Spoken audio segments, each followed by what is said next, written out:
आशा करता हूं आप सब बहुत अच्छे होंगे। मेरा नाम है सिद्धांत अग्निहोत्री। स्टडी ग्लोस पे आपका बहुत बहुत स्वागत है। दोस्तों, हम के हेमा रिपोर्ट की बात करेंगे, dark reality of movie industry. इसकी मैंने एक और लेक्चर लिया था, आपको याद होगा। तो ये रिपोर्ट जो है वो पब्लिक नहीं हुई थी, बट यहाँ पे 295 पेज की रिपोर्ट हमारे सामने आ गई है। हालांकि 2019 में इसको सबमिट किया था।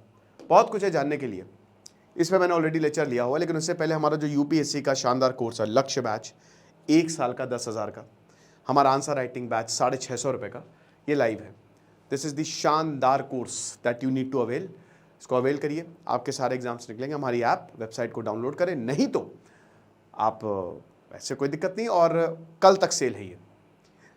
तो सबसे बड़ी बात ये है कि हम बॉलीवुड चकाचौंध है बहुत बड़ी, लेकिन there is other side also. तो जो अदर साइड है वो डार्क है। हमको सिर्फ चकाचौंध दिखती है, बट वही बता रहे हैं ना कि वो चकाचौंध के नीचे बहुत कुछ है।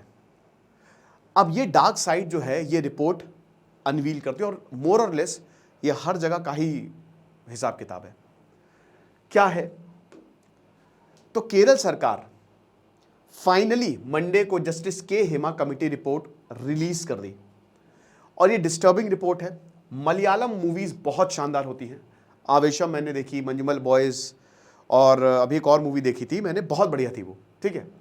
लेकिन जो होता है वो काफ़ी खतरनाक है। कास्टिंग काउच से लेकर कॉम्प्रोमाइजेस तक, इनफैक्ट सेक्सुअल एक्सप्लॉयटेशन तक औरतों का ये सब हो रहा है, और धड़ल्ले से हो रहा है। 295 पेज की रिपोर्ट है। 2019 में एक एक्सप्लॉयटेशन हुआ था। 2017 में मलयालम फिल्म इंडस्ट्री का एक एक्ट्रेस के साथ, एक प्रोमिनेंट एक्ट्रेस थी। तो 3 मेंबर की कमीशन बैठाई गई। जस्टिस के हेमा ने, जो रिटायर्ड जज हैं, उन्होंने इसको लीड किया। एंड देन हम ये देखते हैं कि जब रिपोर्ट आई, रिपोर्ट पहली बात तो सबमिट कर दी गई केरल गवर्नमेंट को, बट केरल गवर्नमेंट ने रिलीज नहीं की।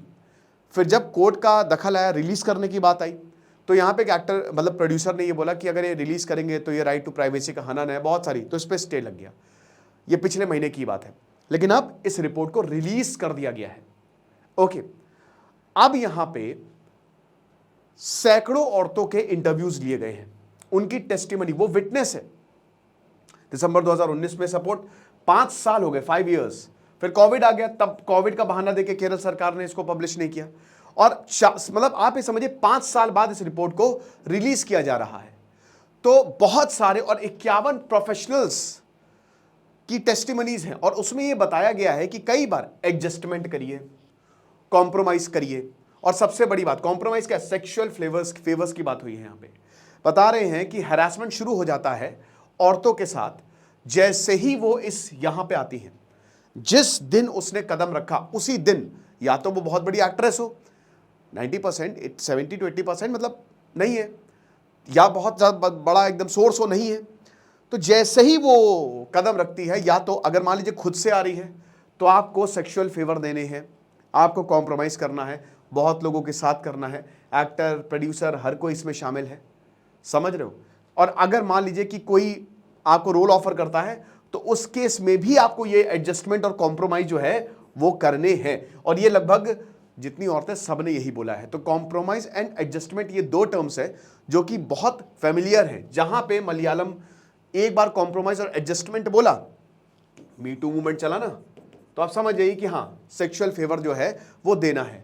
सेक्स ऑन डिमांड की बात है कि अगर डिमांड किया, 10 करोड़ की मूवी दी, लेकिन ये करना पड़ेगा, इतने टाइम तक करना पड़ेगा, तो सेक्स ऑन डिमांड होता है। तो आप समझ रहे हो। एक फोटोग्राफर थे, उनका बड़ा रील वायरल हुआ कि एक बहुत बड़े एक्टर हैं, उन्होंने शादी की, और आई लव यू बेबी, और बड़ी पब्लिक, बहुत बड़ी शादी की। उन्होंने एक्टर का नाम नहीं बताया, मुझे भी नहीं पता। और उसके बाद क्या हुआ कि एक दिन जिनसे शादी होगी, 1 महीने बाद, वो एक्ट्रेस जो हैं उनकी वैनिटी वैन में गई, तो वो एक्टर जो था वो किसी और औरत, किसी और हीरोइन के साथ था। आप समझ रहे हो, अपनी वैनिटी वैन में, और बहुत ही कॉम्प्रोमाइज्ड पोजीशन में था।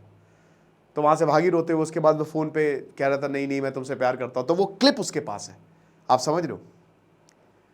तो ये है, ऐसे ही है जो चलता है। जो आपको दिखता है वो एक्चुअल में होता नहीं है। तो जो कंडीशंस, जो वर्किंग कंडीशंस है औरतों के, वो बहुत ही ज़्यादा पुअर है।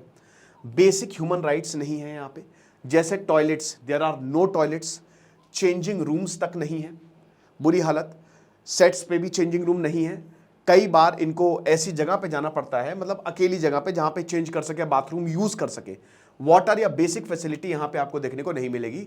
तो जिन औरतों को एग्जामिन किया गया सबने यही बोला है, कोई टॉयलेट फैसिलिटी, कोई चेंजिंग रूम सेट पे है ही नहीं। तो बेसिकली मेनी आउटडोर लोकेशन पे ही जो है शूटिंग होती है, जो कि रिमोट प्लेसेस पे होती है। तो जो औरतें हैं दे फाइंड देमसेल्व्स जो अगल बगल की प्लेसेस हैं, ठीक है।